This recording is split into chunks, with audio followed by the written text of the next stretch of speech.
everybody is not your customer. Và đây là cái nguyên tắc đầu tiên trong việc học về trải nghiệm khách hàng, đó là không phải tất cả mọi người đều là khách của bạn. Okay, you have to discover and figure out who is the right customer for the service or the product that you're providing, because not everybody is going to buy your product. Bạn cần phải tìm hiểu và khám phá ra rằng ai mới thật sự là khách hàng đúng đắn, khách hàng thật sự của mình để mua và trải nghiệm cái dịch vụ khách hàng của mình, chứ không phải tất cả mọi người đều là khách hàng của chúng ta đâu. Okay, not everybody is going to buy a motorbike. Không phải tất cả mọi người đều sẽ đi mua cái xe máy. Some people want to buy a car. Một số người muốn mua ô tô. Not everybody is going to want to go to the movie theater. Không phải tất cả mọi người đều muốn đi đến rạp chiếu phim. Some people want to watch movies in their home. Một số người thì muốn xem phim ở nhà. Not everybody wants to go to the market and buy inexpensive parts for their restroom or for their kitchen. Và không phải tất cả mọi người đều sẽ ra chợ để mua một số những cái thiết bị đồ dùng cho cái phòng vệ sinh hay là phòng ngủ của mình. Some of them say, I want something quality, so I'm going to go take a visit to Deborah's showroom. Và ví dụ như một số người họ muốn mua cái dụng cụ phòng tắm hay là nhà vệ sinh mà cao cấp hơn thì họ sẽ đến đây để mua, chứ không phải là đến cái chợ bán tạp nham. Because we have to understand some customers they're looking for quality, others are looking for price. Bởi vì có những khách hàng thì họ quan tâm đến chất lượng sản phẩm, còn một số khách hàng thì quan tâm hàng đầu là về giá. So you need to get to know your customer. Do vậy bạn cần phải biết khách hàng của bạn là ai. Next slide. Vâng, slide tiếp theo. Okay. And as you get to know your customer and discover like who's the right customer for what I'm the service and the product that I have, then you can get to the point where you can actually fire some customers. Và sau khi bạn đã khám phá ra khách hàng thật sự, khách hàng của mình cho cái dịch vụ trải nghiệm của công ty của chúng ta là ai, thì khi ấy chúng ta sẽ bước sang cái bước tiếp theo, đó là sa thải một số người không phải là khách hàng của chúng ta. Okay, now I don't mean pull them into your company and point your finger at them and say you're fired. Không phải là chúng ta sẽ kéo những cái người mà khách hàng không phải là khách hàng của chúng ta đến công ty của chúng ta rồi chỉ vào mặt họ là anh không phải khách của tôi đâu chứ. This is more something that happens in your own mind. Okay? Không, cái tư duy này là cái điều mà nó xảy ra trong cái lối suy nghĩ của chúng ta, chứ không phải là trong thực tế chúng ta sẽ sa thải họ. So this isn't really with the customer. Không phải là chúng ta sẽ làm cái điều này với khách hàng của chúng ta một cách trực tiếp. But in your mind, like for example, the company that I run in Tahoe is a coffee shop. Tôi lấy một ví dụ như là với một công ty mà có vận hành một cái chuỗi, có một cái cửa hàng cà phê. And we specialize in premium quality coffee. Ví dụ như là cái Imago của ông ấy thì đang vận hành cái cửa hàng cà phê cao cấp. And when you come to our coffee shop, our coffee, the price of our coffee is more expensive than other coffee shops. Và bởi vì chúng tôi nghĩ rằng là chúng tôi cao cấp, thế nên là giá của chúng tôi sẽ cao hơn những cái cửa hàng cà phê khác. And I know that there are customers who don't want to pay that price for our coffee. Và chúng tôi cũng biết rằng có nhiều khách hàng không sẵn sàng trả cái mức giá đó để uống cà phê trong cửa hàng của chúng tôi. And that's okay. In my mind, I can say, okay, those are not my customers. I can fire those customers. Và đó là điều bình thường, và tôi nghĩ rằng đó không phải là khách hàng của chúng tôi, và chúng ta trong tư duy hay trong cách suy nghĩ chúng ta sa thải những người đó khỏi công ty của chúng ta. They're not bad people. Họ không phải là những người xấu nhé chị em. Okay, they're just not the right customer for the coffee that I'm selling. Đơn giản là họ không phải là những người khách hàng thật sự của cái dịch vụ và sản phẩm mà cái cửa hàng cà phê chúng tôi đang bán. Okay, so then you have to think about, okay, with my product, who are my customers, and then who are not my customers? Vậy chúng ta cần phải suy nghĩ là ai là khách hàng của tôi và ai không phải là khách hàng của tôi. It's just as important to know who your customer is not as it is to know who your customer is. Và biết ai không phải là khách hàng của chúng ta nó cũng quan trọng như là biết ai là khách hàng của chúng ta. Okay, so let's move on to the next slide. Và chúng ta sẽ sang cái slide tiếp theo. Once you kind of begin to get a picture of who your customer is, then you can start looking at 3 different categories. Và khi mà bạn đã có được cái hình dung khách hàng thật sự của mình là ai thì bạn sẽ có 3 cái phân loại sau đây. To try to get to understand your customer a little bit better. Để bạn có thể giống như hiểu được khách hàng thật sự của mình rõ hơn và sắc nét hơn.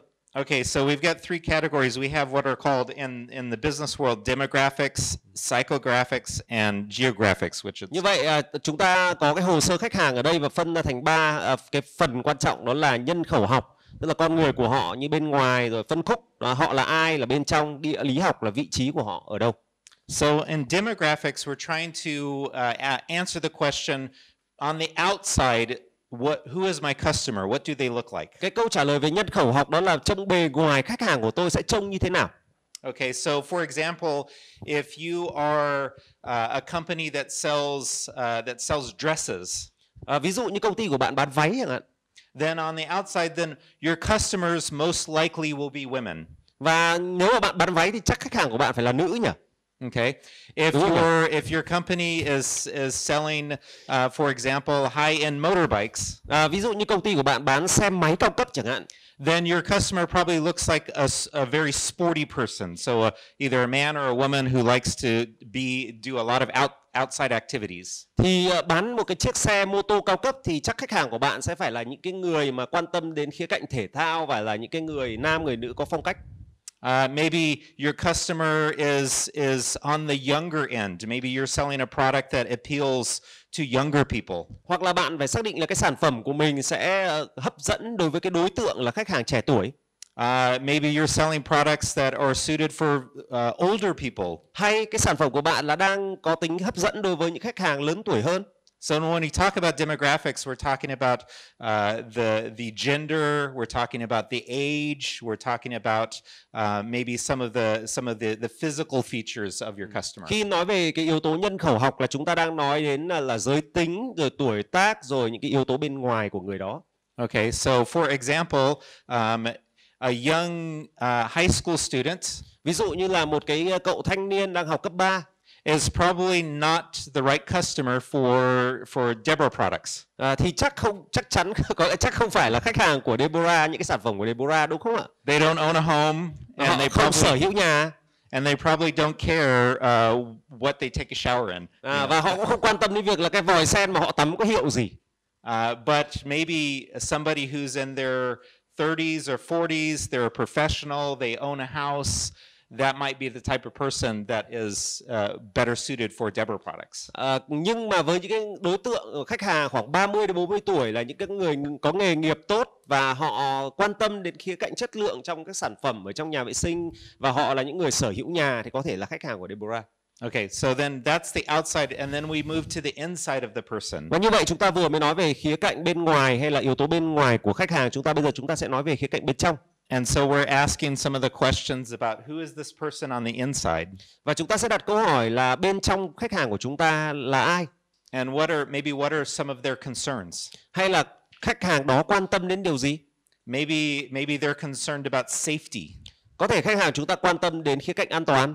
So they don't want to buy just any car. They want to buy a car that is safe because they have a family and they don't want their family to be hurt. Và bởi vì khách hàng của chúng ta bên trong có một cái tâm lý là thích đồ an toàn, thế nên sẽ mua những cái ô tô mà chất lượng và đảm bảo an toàn cho gia đình của họ. Or I was talking about with my coffee shop.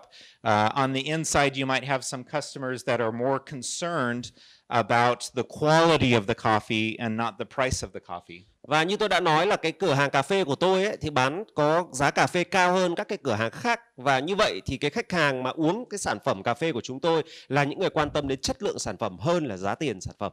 Or you might have the opposite. Somebody they don't care about the quality. They just want an inexpensive cup of coffee because they just need to stay awake. Hay là chỉ là một số những cái khách hàng người ta không quan tâm đến khía cạnh gì cả mà họ chỉ cần là có cà phê để tỉnh ngủ thì sao? So getting to know your customer's psychology is very important. Nên là hiểu tâm lý khách hàng cũng là điều rất quan trọng. And then finally the geographics. Và sau đó thì chúng ta sẽ đến cái địa lý học. This used to be an easy question before the internet. Yeah. Trước thời của internet thì đây có lẽ là một câu hỏi tương đối dễ và dễ hơn thời nay. You would set up your business in a neighborhood, and the neighborhood they're your customers. Bạn cứ mở một cái cửa hàng ở cái nơi mà bạn sống và cuối cùng là hàng xóm láng giềng của bạn chính là khách hàng của bạn. But now this has become more complicated. Nhưng cái thời đại này thì nó sẽ hơi phức tạp hơn một chút. And so we have to ask the question: Are my customers located near my business? Và chúng ta phải đặt câu hỏi là khách hàng tiềm năng hay khách hàng mục tiêu của chúng ta có ở gần cái doanh nghiệp của chúng ta hay không? Or am I selling online also? Hay là chúng ta cũng có kênh bán hàng online nữa. If I'm selling online, am I selling only in Hanoi where I can deliver my products? Bán hàng online thì lại phải đặt ra câu hỏi là sẽ bán hàng online để ship ở trong nội đô Hà Nội hay là cả ở tỉnh khác nữa. Are my customers, are they spread out across Vietnam? Maybe I send it to Ho Chi Minh City. Hay là chúng ta có thể bán online toàn quốc, là bán cả vào trong Sài Gòn nếu mà chúng ta có công ty ở Hà Nội. Maybe my customers are all around the world because I have an export business. Hay là khách hàng của chúng ta là những khách hàng ở toàn cầu vì chúng ta có cả cái công việc liên quan đến xuất nhập khẩu nữa. So understanding where your customers are is also important. Và hiểu được khách hàng của chúng ta ở đâu cũng là một cái câu hỏi vô cùng quan trọng. Okay. Now it's not it's very important for you as the business owner to understand your customer, but it's even more important for everybody in your company to understand your customer as well. Bạn là chủ doanh nghiệp, bạn phải hiểu khách hàng của bạn là ai là điều quan trọng, nhưng nhân viên của bạn biết khách hàng của bạn là ai còn quan trọng hơn. So this is where it's important once you as the owner of the business or your management team, once they have a real clear picture of who the customer is. Và như vậy khi mà cái ban lãnh đạo của công ty các bạn mà nắm rõ cái chân dung khách hàng mục tiêu của mình ấy, then it's very important to educate your team, educate your staff about thì một that, điều so quan trọng they know who your customer is đó là as các well. bạn cần phải huấn luyện và chỉ dạy cho cái nhân viên của mình là khách hàng mục tiêu của chúng ta trông như thế nào hay là ai. And the reason for that, Và lý do cho điều này, because everybody is in the customer service department. bởi vì tất cả mọi người ở trong công ty đều tham gia vào dịch vụ trải nghiệm khách hàng. The receptionist that answers the phone for your company should know who your customer is. Cái cô lễ tân trả lời điện thoại cũng phải biết khách hàng của chúng ta là ai. They should know how to talk to that customer. Và cũng phải biết cách để trả lời và nói chuyện với cái khách hàng của chúng ta như thế nào cho đúng.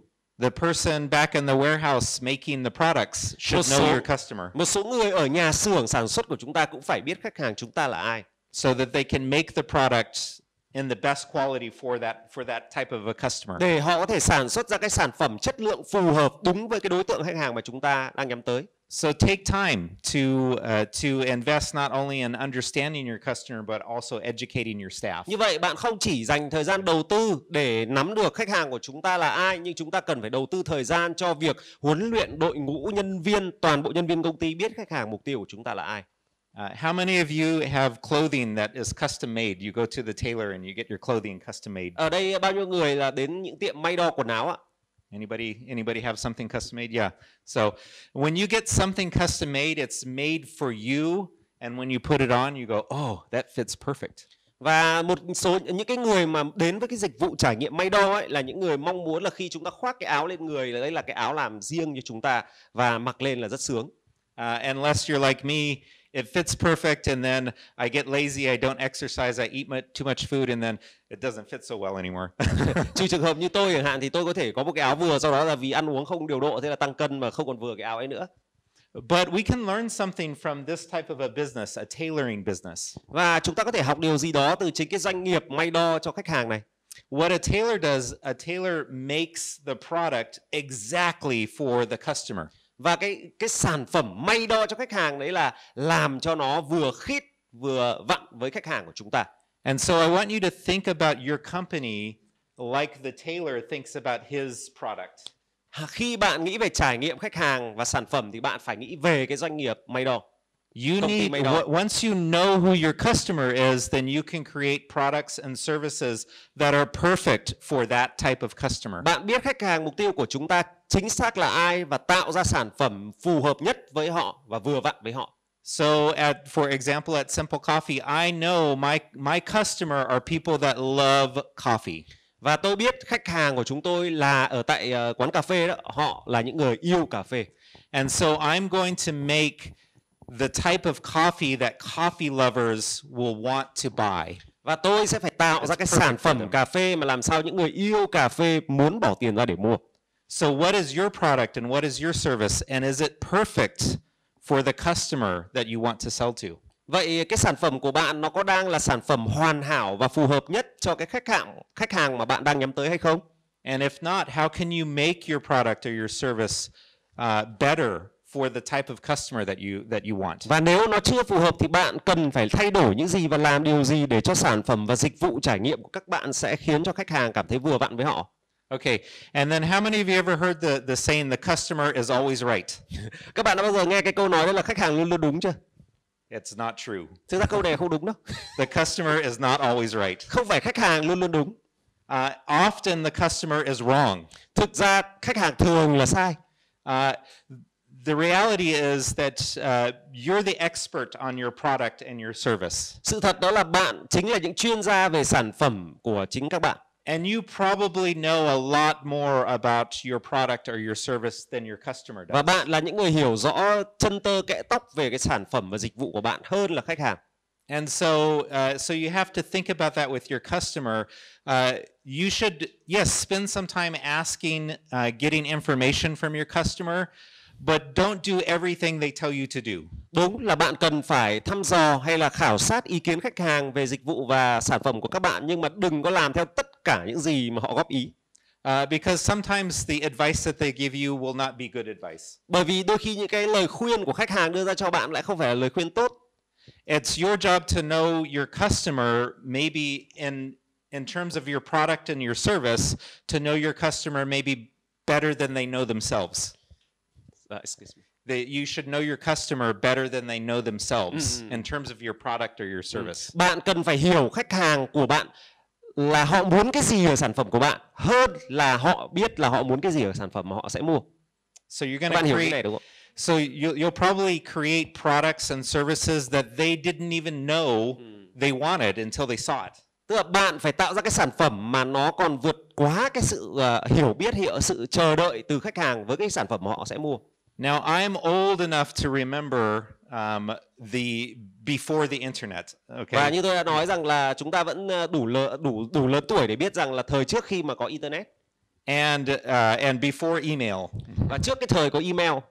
And I remember when I first heard about the internet or first heard about email, I thought to myself, I'll never use that. That's a useless service. I'll never use that. Và tôi khi mà mới nghe về dịch vụ email và internet thì tôi nghĩ rằng là mình sẽ chẳng bao giờ sử dụng đến dịch vụ internet làm cái gì.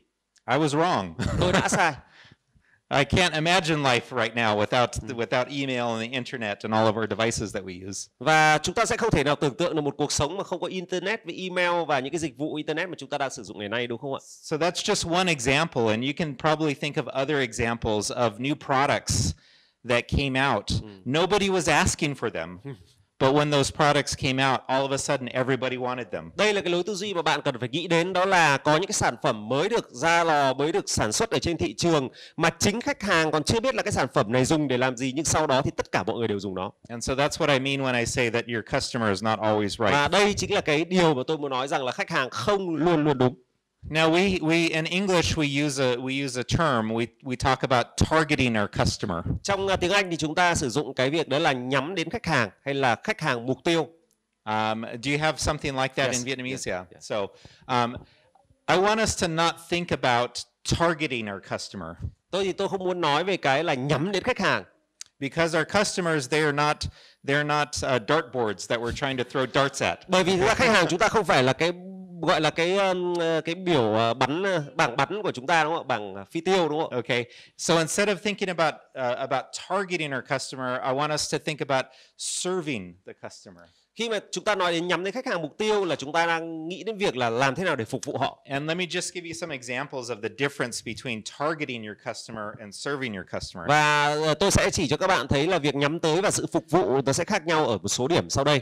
So if you're targeting your customer, you tend to see your customer as just a sales object. Khi bạn nhắm đến khách hàng là bạn chỉ đang hàm ý rằng khách hàng là mục tiêu để bán được hàng.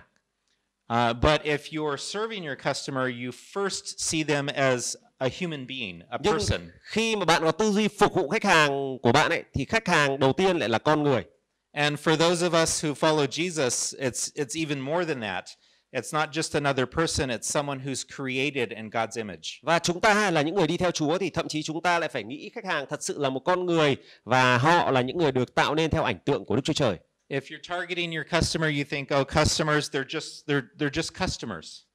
Và khi bạn nghĩ khách hàng là mục tiêu để nhắm tới thì bạn nghĩ rằng họ là những người tiêu thụ sản phẩm và họ chỉ đơn giản là người mua hàng. But when we're serving the customer, we realize that they're like our boss. They're our honored patron. They're supplying the income that we need to keep our company Nhưng running. trong tư duy phục vụ thì chúng ta sẽ thấy khách hàng giống như là những người mà chúng ta phục vụ, là giống như là những người chủ của chúng ta, là những người mà trả tiền để giúp chúng ta, công ty chúng ta được tiếp tục hoạt động, và họ là những vị khách đáng tôn trọng. If you're targeting your customer, you tend to focus on how much money I can get out of the customer. Khi mà chúng ta nhắm đến khách hàng, cái tư duy nhắm đến khách hàng thì thường chúng ta sẽ nghĩ về việc làm thế nào để rút túi ông này nhiều nhất. But if you're serving your customer, you can focus more on what are the customer's needs and how can I better provide for what they need. Tư duy phục vụ khách hàng đó là sẽ tập trung vào nhu cầu của khách hàng, đó là họ cần cái gì để chúng ta có thể phục vụ họ tốt hơn. If you're targeting your customer, you'll say, how can I sell more? Người mà nhắm tới khách hàng thì luôn luôn nghĩ rằng làm thế nào để bán được nhiều hơn. But we should be asking, how can I serve more? Nhưng người phục vụ sẽ là làm thế nào để phục vụ khách hàng nhiều hơn, tốt hơn. If you're targeting your customer, maybe you'll have some little tricks and gimmicks to manipulate them to buy more. Và nếu mà nhắm đến khách hàng theo kiểu tư duy đó thì chúng ta sẽ khiến cho khách hàng giống như là sẽ bị thao túng bởi các chương trình của chúng ta. But if you're serving your customer, you're wanting to make sure that they're satisfied. Nhưng những người có tư duy phục vụ là sẽ khiến khách hàng hài lòng với dịch vụ và sản phẩm của chúng ta. And so if they're satisfied, they're probably going to come back. Và với những người mà hài lòng với sản phẩm dịch vụ thì họ sẽ có xu hướng quay trở lại với sản phẩm và dịch vụ của chúng ta. So, and then if you're targeting your customer, you tend to be focused more on promotions and sales gimmicks and things like that.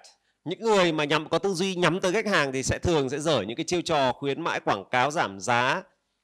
But when you're serving your customer, you're much more focused on building loyalty. You want customers that they come back and they come back often.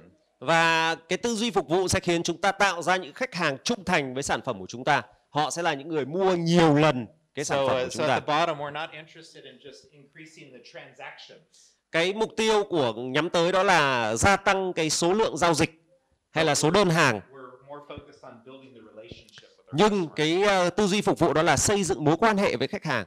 Okay, so next slide. Và slide tiếp theo.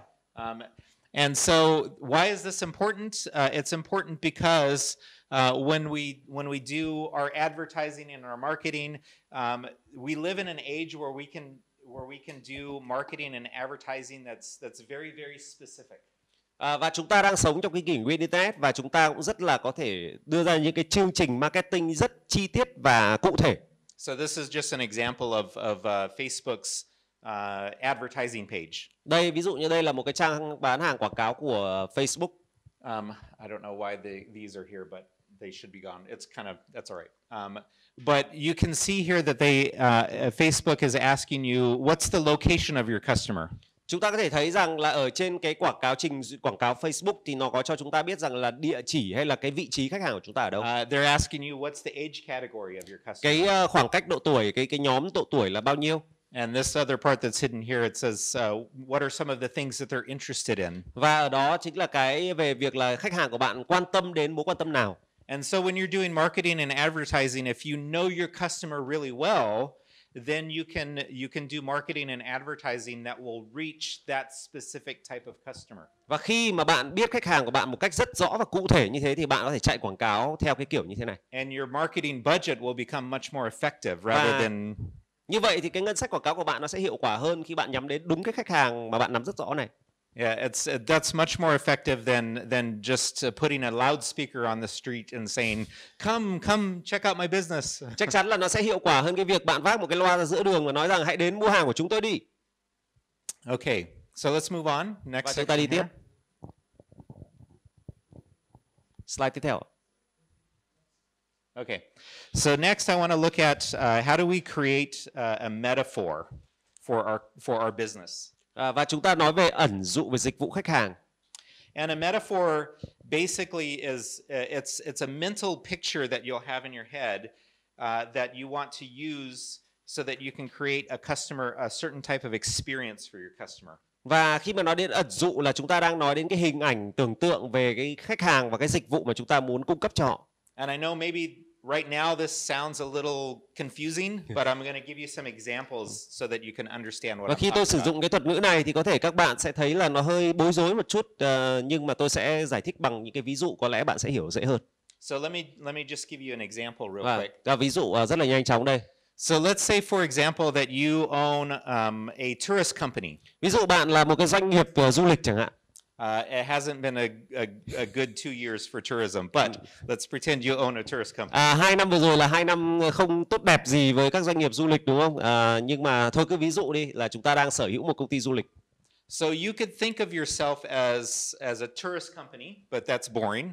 Và bạn bây giờ nghĩ mình là một cái người chủ của công ty du lịch và bạn nghĩ rằng là thật là nhàm chán.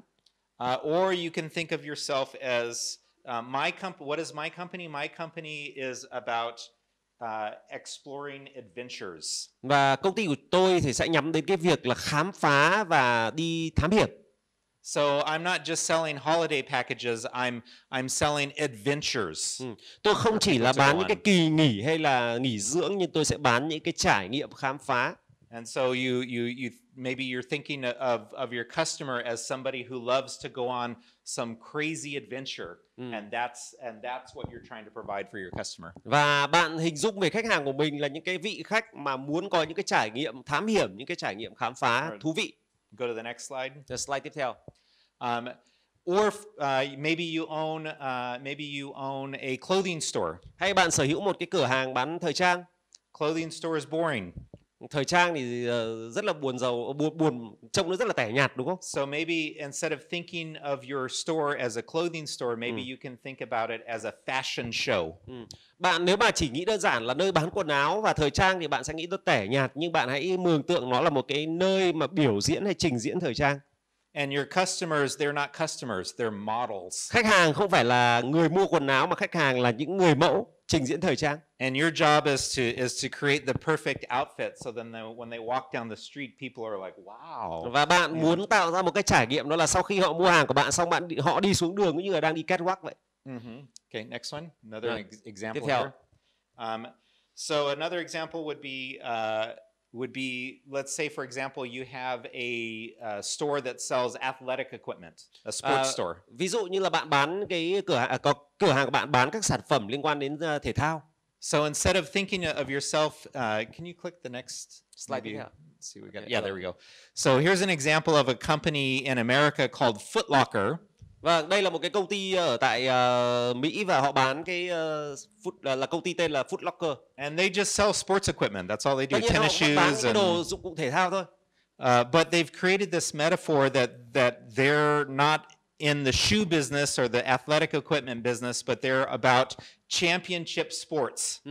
Họ không hình dung họ chỉ là một cái tiệm cửa hàng bán đồ thể thao hay là những cái đôi giày thể thao, nhưng mà họ bán một cái vận động viên vô địch. And they're not serving customers, they're serving athletes. Họ không phục vụ khách hàng, nhưng mà không nghĩ về khách hàng, nhưng họ nghĩ về những cái vận động viên. And even their staff, you see their staff? Bạn nhìn thấy nhân viên bán hàng không ạ? Look at his uniform. Nhìn cái đồng phục ạ. He's dressed like a referee at a football match. Và đồng phục nhân viên thì trông như là một cái vị trọng tài trong cái trận đấu bóng đá vậy. They're creating this experience for the customer. When you walk in, you feel like you're in the locker room getting ready to go out for the big game. Bạn khi bước vào cái gian hàng của họ thì họ sẽ tạo ra một cái bầu không khí giống như bạn đang bước vào một cái phòng chuẩn bị thay đồ để bước ra một trận đấu lớn. Okay, and so they're creating this experience for their customer. Và đó chính là cách mà họ tạo ra trải nghiệm khách hàng cho cái công ty và dịch vụ của họ. And then there's Disneyland. Any of you heard of Disneyland? There's one in Hong Kong and Paris. Và chúng ta đều nghe về Disneyland ở Hồng Kông rồi ở Mỹ, đúng không ạ? Okay. Now Disneyland, they have this worked out very, very perfectly. Và Disneyland này họ có một cái tạo ra một cái bầu không gian rất là When people come to Disneyland, they know we are putting on a show. Và khi mà một người khách hàng bước vào trong cái Disneyland thì họ biết rằng họ đang bước vào một cái show, một cái nơi trình diễn. They want people to go to Disneyland, and it's like they're going to the movies, but instead of sitting down in the seat, they walk through the screen into the movie. Và Disneyland tạo ra một cái trải nghiệm cho khách hàng không phải là giống như một cái người ngồi ở một cái ghế rồi xem một bộ phim của Disney, nhưng mà bước vào trong chính cái bộ phim của Disney vậy. So at Disneyland, they do not have any employees. Ở Disneyland họ không có nhân viên. They don't hay người làm thuê. They don't call them employees. Họ không gọi là người làm thuê hay là nhân viên. They call them actors. Mà họ gọi là diễn viên. Cast members. Là những cái người thủ vai. Okay. So even the person sweeping the trash off of the street. Kể cả cái người quét ở trong cái khu khuôn viên của Disneyland. That person's an actor. Họ cũng là một diễn viên trong cái khu Disneyland đó. That person does not think of himself as an employee. Cái người đang quét cái sân khuôn viên đó cũng không nghĩ rằng họ là một người làm thuê. They think of themselves as an actor. Họ đang nghĩ rằng họ đang diễn một cái gì đó trong cái khuôn viên này. And they all have costumes that they put on. Và tất cả mọi người đều mặc một cái trang phục nào đó cho cái show này. Okay. So everybody working at Disneyland knows that they are actors. Và tất cả nhân viên ở trong Disneyland đều biết rằng và đều ý thức rằng họ đang là diễn viên cho cái show này. And my favorite thing to do, I grew up in Los Angeles, so I grew up going to Disneyland a few times. Bởi vì tôi lớn lên ở Los Angeles nên là tôi có đến Disneyland một số lần. And one of the things I loved doing was going up to one of the employees and just ask, even if I didn't need to answer the question, just asking them a question like, where do I find this ride? Is this right? Where do I find the Dumbo ride, for example, the ride, one of the roller coasters? Yeah. Và có một cái điều mà tôi rất là thích thú, đó là tôi thường đến với những cái người mà là diễn viên, có thể là quét đường ở trên cái khuôn viên đó và hỏi là tôi muốn đến cái chỗ mà cái vòng xoáy ốc đó ở chỗ nào vậy? Tôi muốn hỏi họ. Because the person would stop sweeping. Và người đó sẽ dừng quét. And then they would start talking to you. Và sẽ bắt đầu nói chuyện với bạn. And you're like the most important person to them in the whole world. Và khi mà bạn hỏi họ thì họ không chỉ trả lời một cách cho xong, nhưng mà họ cười, họ đứng và trả lời cho bạn giống như bạn là người duy nhất đang được lắng nghe cái điều mà họ trả lời. And for them, they know, okay, I'm acting now. So và với cái người đó thì họ biết rằng họ đang diễn đấy. I need to be part of the show now. Bây giờ mình phải tham gia vào cái show này và cho khách hàng trải nghiệm cái show này. Okay, let's move on. Rồi đi tiếp ạ. Okay, so what I would like you to do is just let's take about a minute. Và các bạn hãy dành ra một vài phút. And I want you to think about your company. Các bạn hãy suy nghĩ về công ty của mình. And think about a metaphor that would fit your company. Bạn hãy suy nghĩ về một cái hình ảnh ẩn dụ mà phù hợp với công ty của mình. Is your company a fashion show? Công ty của bạn là hình ảnh là một cái nơi buổi biểu diễn thời trang? Is it an adventure provider? Hay bạn là một người cung cấp các trải nghiệm thám hiểm?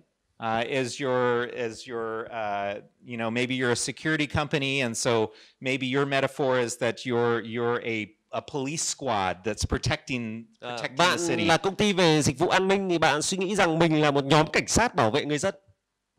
Think about your company and then just briefly write something down, an image, a metaphor for your company. Hãy ngồi một vài phút và suy nghĩ và viết ra cái ẩn dụ mà bạn đang hình dung cho công ty của mình.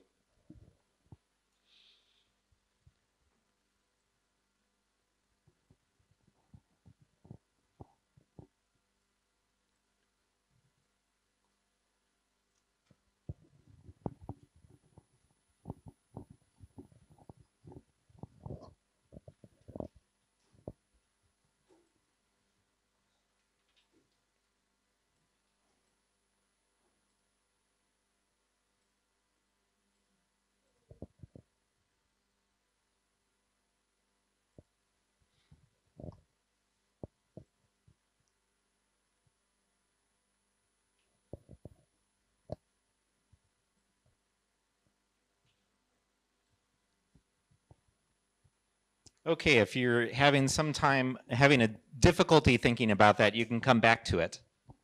Bạn cảm thấy khó viết ra thì bạn có thể suy nghĩ về cái điều này sau. Let's move on to the next slide. Bây giờ chúng ta sẽ chuyển sang cái slide tiếp theo. And let's talk about how to create a customer experience. And so when we're creating a customer experience, there's four parts to a customer experience. Và xây dựng trải nghiệm khách hàng thì có 4 yếu tố tạo nên một trải nghiệm khách hàng xuất sắc.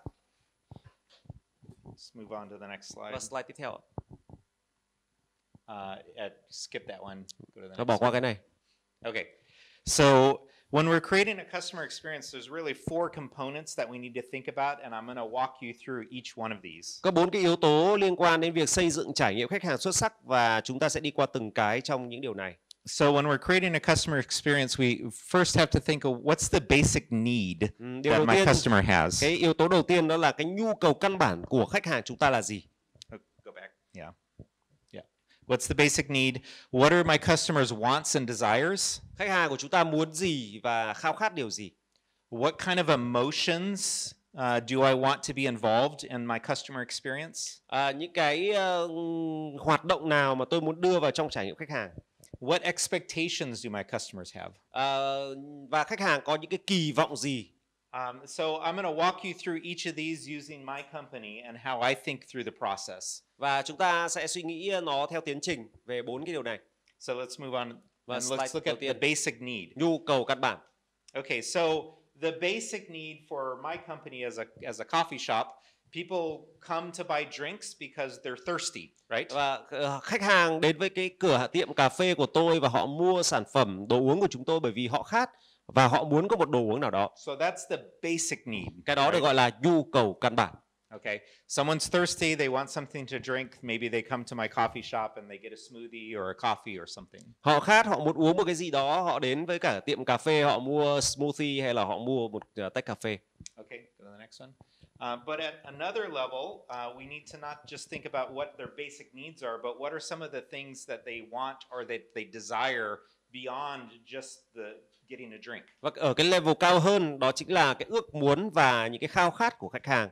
If they're thirsty, they can always just get something at the office or at home. Why do they come to my coffee shop? Họ khát thì họ có thể tự uống cà phê ở công ty. Tại sao họ lại phải xuống tận quán của tôi để uống cà phê? Because there's a lot of other things maybe that they're looking for as well. Bởi vì có lẽ là họ đang tìm kiếm một số những cái yếu tố khác nữa. Maybe they're looking for community. They're looking for a place where they can spend time with their friends. Có thể là họ đang tìm kiếm một cộng đồng nơi mà họ có thể ngồi và trò chuyện với bạn bè của họ. Maybe they're looking for quality coffee. They know, oh, I can't make good coffee at home, so I'll go to Simple Coffee because they have good coffee. Hay là họ không chỉ là muốn là uống cà phê thông thường mà họ muốn uống một cái loại cà phê mà họ không thể pha được ở nhà và vì thế họ đến với Simple Cà phê. Or maybe they're looking for a unique flavor of coffee that they know we serve. Hay là họ tìm kiếm một cái vị rất đặc biệt trong cái cà phê sản phẩm mà chúng tôi bán chẳng hạn. Or maybe they just need a space. They, under COVID, everybody is doing online everything, and so maybe they just need to get out of the house and go work at a coffee shop where they Hay là họ muốn đi ra khỏi nhà và vào một quán cà phê nơi có internet và họ có thể làm việc ở tại quán cà phê đó. They might be coming to my space because of the price of the coffee. Well, they're probably not coming to my space because of the price of coffee, but they might be going someplace else because they're concerned about the price. Hay là khách hàng tìm đến một cái tiệm cà phê nào đó bởi vì họ quan tâm đến cái giá ở đó. Okay, so those are all the questions that we have to ask about what are the wants and the desires of our customer. Và đây là tất cả những cái câu hỏi mà chúng ta cần đặt ra, đó là khách hàng muốn và kỳ vọng hay là khao khát điều gì. Okay, so you have to think about that with your service and your product. What are some of those wants and desires under the surface that you can identify in your customer? Các bạn phải nhận ra trong chính sản phẩm và dịch vụ của mình, đó là trên cái nhu cầu căn bản khách hàng đến với bạn thì những cái ước muốn của họ và những cái điều mà họ khao khát là gì. Okay. And then we also want to think about the emotions. What kind of emotions do we want our customers to experience? Và cái cảm xúc mà khách hàng muốn trải nghiệm trong cái không gian của bạn là gì? Okay. So when people come to my coffee shop, I want them to feel peaceful in the coffee shop. Tôi muốn khách hàng khi đến với tiệm cà phê của tôi thì họ phải cảm thấy bình an. I want them to feel happy. Tôi muốn họ cảm thấy vui. I want them to feel like they belong, like they're part of the family. Và tôi muốn họ có một cái trải nghiệm là họ thuộc về nơi này giống như là những người thân quen trong gia đình vậy. If they're coming there to work on their computer, I want them to feel inspired while they're working. I want them to feel like they're Và nếu như họ inspired. đến với tiệm cà phê của tôi để làm việc thì tôi muốn tạo ra cho họ một cái cảm xúc, cảm hứng để làm việc. So these are the kind of emotions that I want my customers to have when they come to my coffee shop. Và đây là những cái cảm xúc mà tôi muốn tạo ra cho khách hàng khi họ tìm đến với tiệm cà phê của tôi. Okay, if you're in a different type of business, you're going to have your customers are going to experience different types of emotions. Và nếu như bạn ở trong cái dịch vụ kinh doanh khác thì các bạn có thể suy nghĩ về những cái cảm xúc nó phù hợp với cái dịch vụ kinh doanh của bạn. So, for example, if you're in a business where, or like for example, if you run a movie theater, Ví dụ như bạn mở một rạp chiếu phim, you don't want your customers to come in and feel peaceful, right? ở trong rạp chiếu phim thì bạn không muốn một cái bầu không khí bình an. Because if they're peaceful, they're going to fall asleep and Bởi vì- they're going to miss the movie. Bởi vì bình an quá thì họ ngủ luôn khỏi phải xem phim. People come to the movie theater not to feel peaceful. They want to be scared, right? Nhiều người tìm đến với rạp chiếu phim bởi vì họ muốn được sợ, Or they want to feel excited, hay là muốn cảm thấy là hào hứng, or they want to laugh. They hay want là to go muốn see cười, something funny. hay là muốn xem cái gì đó thật là vui vẻ. So what are the emotions that are going to be the emotions that connect with the customer that goes to a movie theater? They're Như vậy chúng ta different. cần phải hiểu được những cái yếu tố cảm xúc nào sẽ liên hệ với cái rạp chiếu phim. Those are different than the emotions they have at a coffee shop. Và rõ ràng cái yếu tố về cảm xúc ở rạp chiếu phim nó phải khác với cả ở tiệm cà phê. Okay. And then last, what are the expectations that your customers are coming with? Và họ kỳ vọng điều gì khi họ đến với công ty của bạn? Okay, so if they're coming to my coffee shop and they're paying more money for a cup of coffee, then they're probably expecting that the quality of the coffee is better than the cheaper coffee. Và rõ ràng khi mà họ tìm đến một tiệm cà phê bán đắt hơn các tiệm khác thì họ phải kỳ vọng là chất lượng phải cao hơn. They're probably coming with the expectation that the coffee shop is a very clean space. Và họ chắc chắn là phải mong chờ là cái tiệm cà phê bán đồ đắt như thế thì phải sạch sẽ. Okay, so you have to think about what are the expectations that your customers have, and are you meeting those expectations or not? Bạn phải suy nghĩ là khách hàng bước vào tiệm của bạn thì họ kỳ vọng điều gì và bạn có đáp ứng cái kỳ vọng của họ không? Okay. Next, let's talk about our five senses. Và chúng ta sẽ nói về 5 giác quan. Okay. So we have five different senses, Chúng ta có 5 giác quan.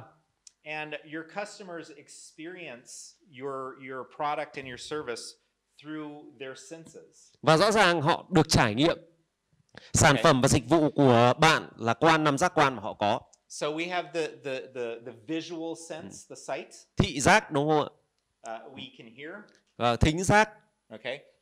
We can taste. vị giác, Okay. We can touch. We can feel things. xúc giác And we can smell. và khứu giác. Okay. And so we want to think about each of these things when we're creating the experience for our customer. The more that we can create an experience with all of their senses, the more they're going to walk away with a real customer experience rather than just feeling happy, you know. Và nếu như chúng ta càng liên hệ được cả ngũ quan của khách hàng trong cái quá trình mua sắm và trải nghiệm tại không gian của chúng ta thì sẽ không chỉ là tạo ra một khách hàng vui mừng, vui vẻ sau khi họ đã mua. So let's look at the sight part. Đầu tiên là chúng ta sẽ xem về yếu tố thị giác này. And so we want to think about when people come to the coffee shop, what does your staff look like? Đó là gì? Họ bước vào tiệm cà phê thì nhân viên trông như thế nào? Are your staff easy to identify from the other customers? Nhân viên có khác với các khách hàng khác ở trong cửa tiệm hay không? Okay, or do they look like all the other customers and Hay it's là nhân difficult viên to mặc find your như là staff? khách hàng bình thường ở trong cửa tiệm? What about the body language of your staff? Ngôn ngữ cơ thể của nhân viên thì phải trông như thế nào? Do they look happy or do they look bored? Trông nhân viên đang vui hay là trông chán? The lighting in your space. Ánh sáng trong cái không gian của bạn thế nào? Is it too bright? Too dark? Sáng quá hay tối quá? Okay. You think about the floor plan, how your business is laid out. Is it easy for customers to get around your space? Rồi cái việc bố trí sắp xếp đồ nội thất trong cái không gian đó như thế nào để khách hàng có thể tiện đi lại và tìm kiếm sản phẩm mua sắm. Think about your branding and your design. Rồi suy nghĩ về cách mà mình làm thương hiệu và những cái thiết kế của chúng ta. We have a simple coffee shop in Hanoi and then also one in Bangkok. Chúng tôi có cái Simple Coffee Shop ở tại Hà Nội và Bangkok. So our Simple Coffee Hanoi customers, if they ever go to Bangkok and they walk into Simple Coffee Bangkok, does it look like Simple Coffee? Và nếu như khách hàng của Simple Coffee Shop ở tại Hà Nội mà bay sang Bangkok và cũng uống cà phê ở tại Simple Coffee Shop thì hai nơi nó có giống nhau hay không? So when your customers, if you have more than one location, if they go to the different locations, does it look like your company? Đó là khách hàng có thể là mua hàng ở nhiều cửa tiệm, cửa hàng và địa điểm của các bạn khác nhau, nhưng khi bước vào các cửa tiệm khác nhau thì trong các cửa tiệm khác nhau đó có giống như cùng một công ty hay không? And cleanliness also. Like, does your when people walk into your space, does it look clean? Right? Và rồi cả về yếu tố sạch sẽ nữa, đó là bước vào trong không gian của bạn nó có sạch không? Those are all the questions that we can ask about in terms of sight. Okay? Và đó là những yếu tố liên quan đến thị giác của khách hàng. Okay, let's move through this quickly here. Chúng ta đi tiếp. Okay, I won't spend as much time on these. And then sound. Rồi âm thanh. We're listening to what's the sound inside my space, what's the sound outside my space.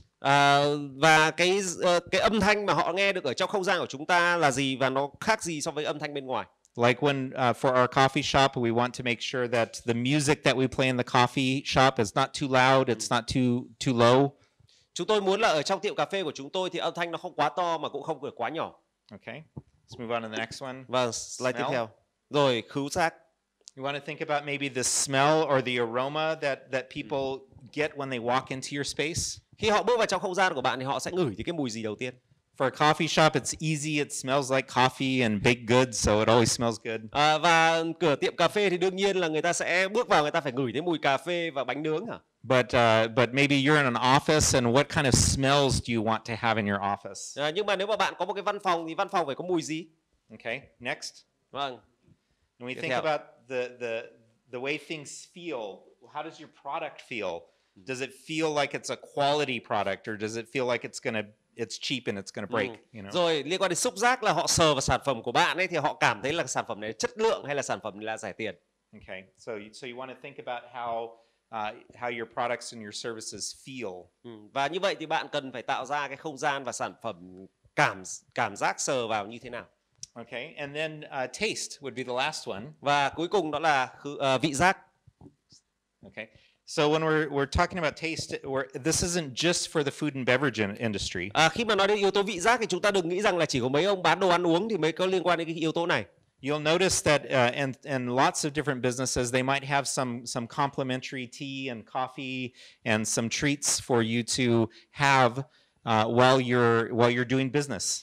Có thể ở một số những công ty họ không bán những cái sản phẩm đồ ăn uống nhưng mà họ vẫn có những cái phục vụ thêm cho khách hàng như là trà cà phê trong cái lúc mà họ thực hiện giao dịch. Because it helps the customer feel more comfortable if there's some tea and some coffee to eat and drink while they're doing business with you. Bởi vì khi trong lúc mà họ đang thực hiện những giao dịch mà họ có thêm trà cà phê phục vụ cùng thì nó sẽ tạo ra một cái cảm giác rất thoải mái. Okay. Now let's move on to the last part here. We'll skip this part. Và chúng ta sẽ đi tiếp. And we'll talk about creating the wow experience, and then when I'm done, I'll hand it over to my wife. Chúng ta sẽ tạo ra cái trải nghiệm wow với khách hàng. Sau đó tôi sẽ chuyển qua phần của vợ tôi. And I'm going to give you some examples of a wow experience from some real companies that I've done some research on. Và đây là một cái công ty mà tôi đã thực sự nghiên cứu về dịch vụ khiến cho khách hàng phải wow. So one of the principles for a wow experience is to what we say under promise but over deliver.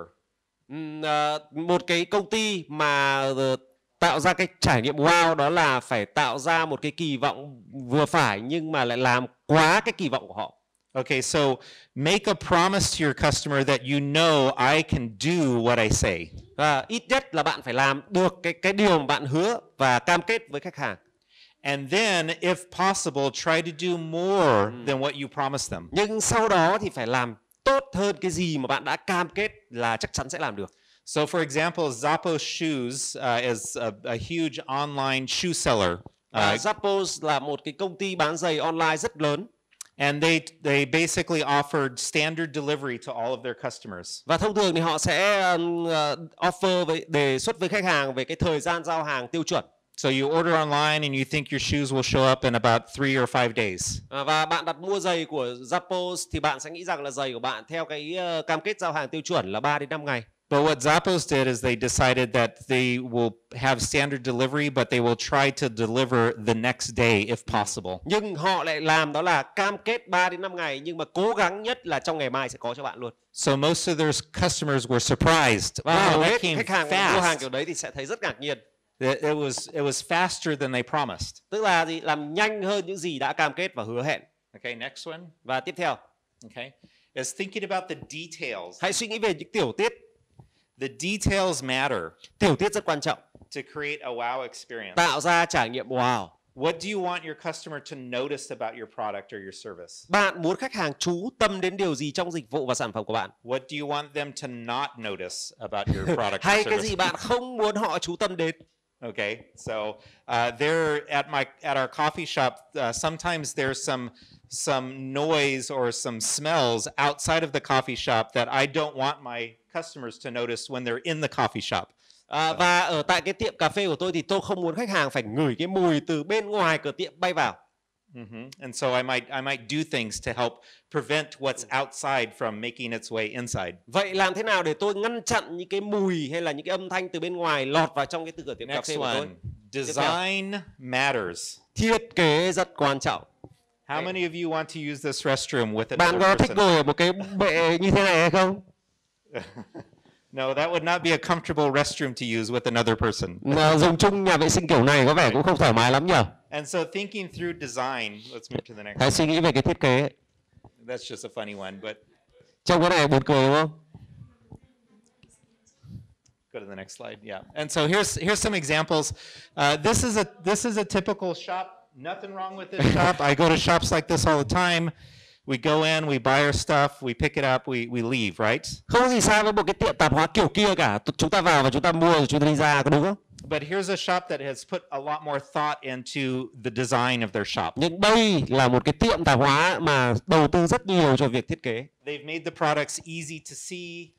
Sản phẩm dễ nhìn. They thought a lot about the lighting inside the shop. Rồi ánh sáng trong cửa tiệm như thế nào? And so when you go into this shop, it feels like, oh wow, I can find things easily. The lighting's really nice. There's a lot of space to walk around. Rồi bạn bước vào trong cái tiệm này thì bạn thấy ánh sáng thật là dễ chịu, rồi sản phẩm bày thì dễ tìm và tôi cảm thấy rất là thoải mái. Another principle for a wow is the idea that less can actually be more. Và một trong những cái trải nghiệm mà khách hàng wow đó chính là cái gì mà càng ít thì càng tốt. And this, I have all of these pictures of jellies up here because there was an experiment done. Và đây là một cái thí nghiệm đã được làm nhé, đó chính là những cái thạch. Where they had set up in a shopping mall, a place where you could buy jelly. Và họ set up bày ra một cái chỗ mà bạn có thể mua được cái thạch. And on one day they had about 24 different types of jelly that you could buy. 24. Yeah, 24 different Và types. họ có 24 loại jelly, loại thạch khác nhau cho bạn lựa chọn. And the next day they only had, I think, about 6 different types. Nhưng mà ngày kế tiếp thì chỉ có 6 loại thôi. And the day that they had 24, they had low sales. Và vào ngày mà có 24 loại thì họ sẽ bán rất là thấp, tức là bán được ít. Even though there were more options. Mặc dù có nhiều lựa chọn hơn nhưng lại bán được ít. The next day when they only put out six different types of jelly, they saw their sales double or triple. Nhưng mà bày ra 6 loại để khách hàng lựa chọn thì lại bán được gấp đôi doanh số. Okay. So they made it more attractive by actually taking away the options. Và họ khiến cho cái quầy trưng bày đó là hấp dẫn với cái người nhìn hơn bằng cách là bỏ bớt đi những lựa chọn của khách hàng. And there's a reason why. Và có lý do tại sao cho điều này. Because if there's too many options, sometimes we feel like, oh, I'm going to make the wrong choice, and so I won't buy anything. I'll go. Bởi vì nếu mà có quá nhiều lựa chọn thì rất có thể khách hàng sẽ nghĩ rằng là mình chắc là sẽ đưa ra một cái quyết định không đúng đắn lắm trong việc mua cái này hoặc cái kia, và vì thế họ bỏ đi, họ không mua nữa. So sometimes having too many products is confusing for your customer. Đôi khi bạn có quá nhiều loại sản phẩm trưng bày cũng khiến cho khách hàng bị bối rối trong việc lựa chọn. Or too many features on your product. Hoặc là có quá nhiều tính năng cho sản phẩm. Let's take a next look at the next picture. Okay. This is where Apple really understood this concept. Và Apple thực sự hiểu được cái nguyên tắc và cái ý tưởng cho điều này. When Apple entered the mobile phone market, this is what mobile phones look like. Trước khi Apple bước vào thị trường thì đây là những cái điện thoại mà người ta hình dung và nghĩ đến. They had keyboards and buttons everywhere. Bàn phím QWERTY rồi tất cả những cái nút bấm trên mặt. There was a button for everything. Có nút bấm cho mọi thứ. All kinds of features. Tất cả các loại tính năng. And then Apple came out and they made a phone that had one button. Apple ra mắt và tạo ra đúng một cái nút bấm thôi. And they outsold every phone company on the planet. Và bán with the vượt phone mặt that tất has cả one những cái button. công ty bán điện thoại trên thế giới. And so they understood that we don't need all those options. We don't need all those features.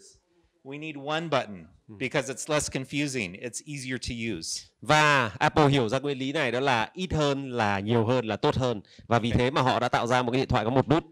Sometimes you can create a wow experience by creating an educational experience for your customer. Đôi khi bạn có thể tạo ra cái trải nghiệm wow cho khách hàng, đó là khi mà bạn tạo ra cái trải nghiệm khách hàng được dạy, được huấn luyện. So there's a big company that sells building materials. Đây là một cái công ty bán đồ xây dựng.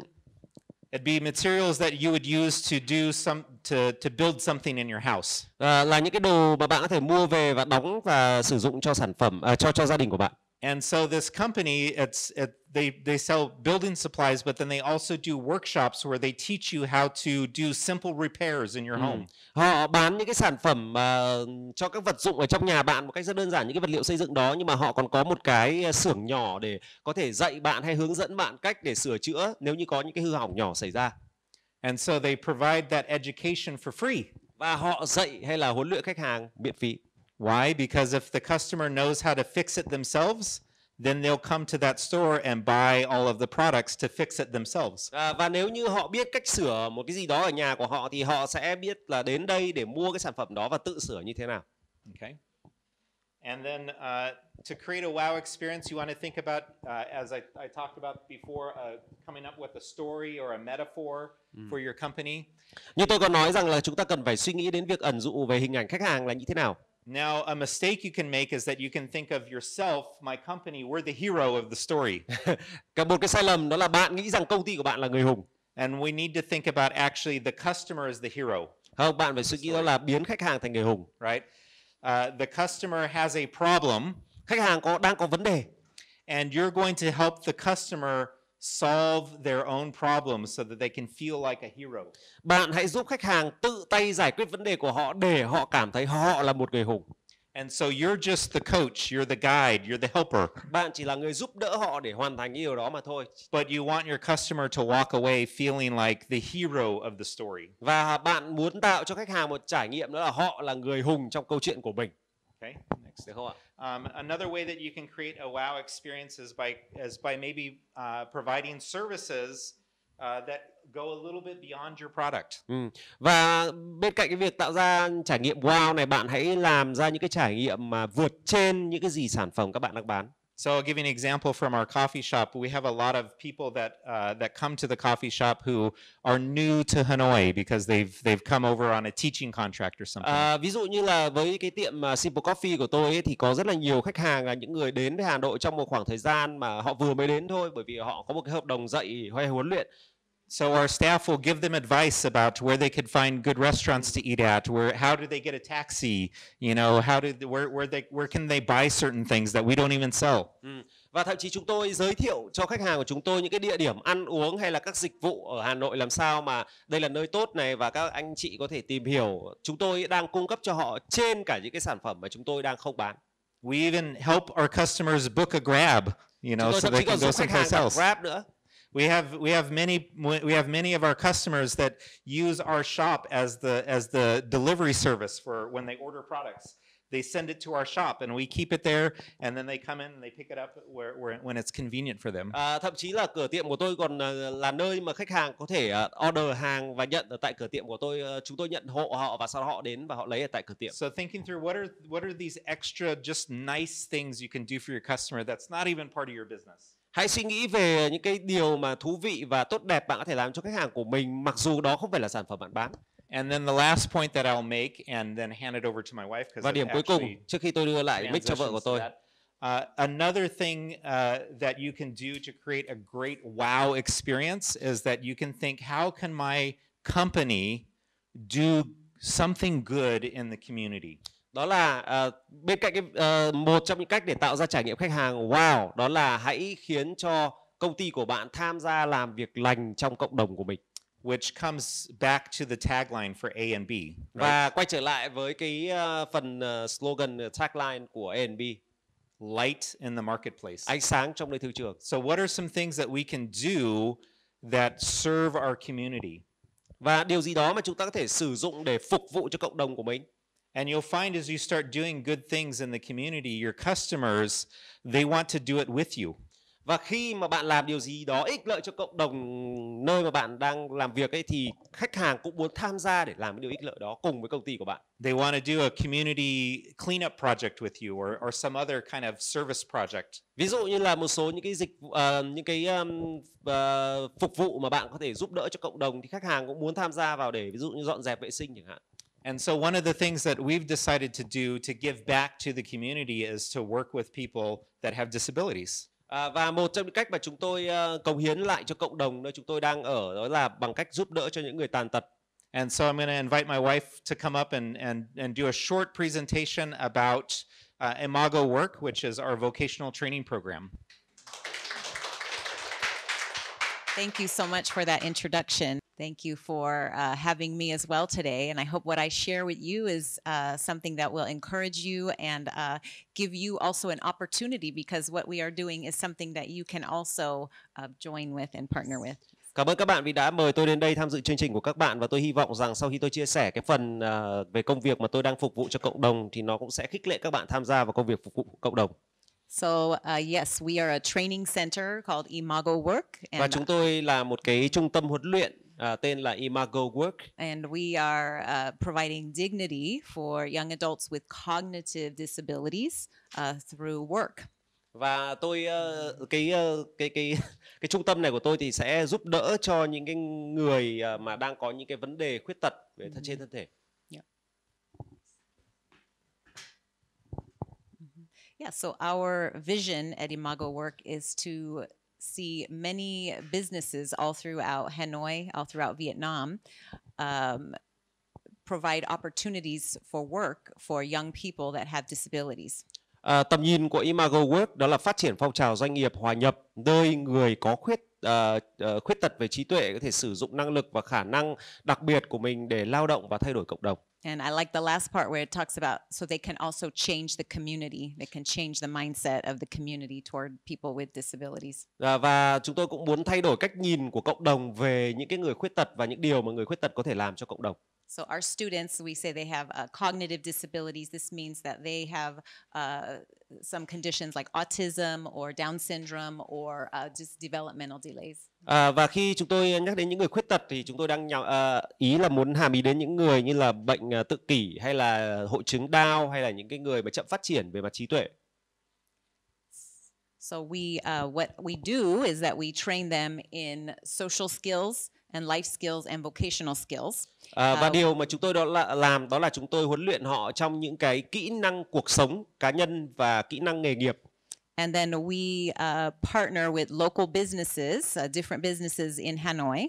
Chúng tôi có cộng tác với một số những cái doanh nghiệp địa phương ở tại Hà Nội. And these businesses agree to create jobs, create positions that our students can go and work in. Là những cái doanh nghiệp mà sẵn sàng tạo ra những cái vị trí lao động cho những người mà có điều kiện về thân thể giống như những người mà chúng tôi đang huấn luyện. Yeah, so Imago Work, many people wonder, what is Imago Work? Someone told me they thought it meant Imago Work. It doesn't mean I'm a go work. Và khi mà nói đến cái từ Imago thì nhiều người nghĩ rằng là tôi đến nơi làm việc, nhưng không phải. It means it comes from the Latin word imago, which actually comes from the Latin imago Dei, which means image of God. Và cái từ imago này nó xuất phát từ trong tiếng Latin có nghĩa là hình ảnh của Đức Chúa Trời. And so it's the idea that all humans are created in the image of God. Và cái ý tưởng của cái từ này đó chính là mọi người đều được tạo nên theo ảnh tượng của Thượng Đế. We come into the world with gifts and abilities and a way to bring meaning to the rest of the world. Và mỗi một con người được ra đời là đều được tạo theo ảnh tượng của Chúa và đều mang theo những cái khả năng, những cái tài năng đóng góp cho cộng đồng nơi họ tham gia vào. So we believe that when they are able to work, just like all of us here, when we have good work, we are doing something good for this world.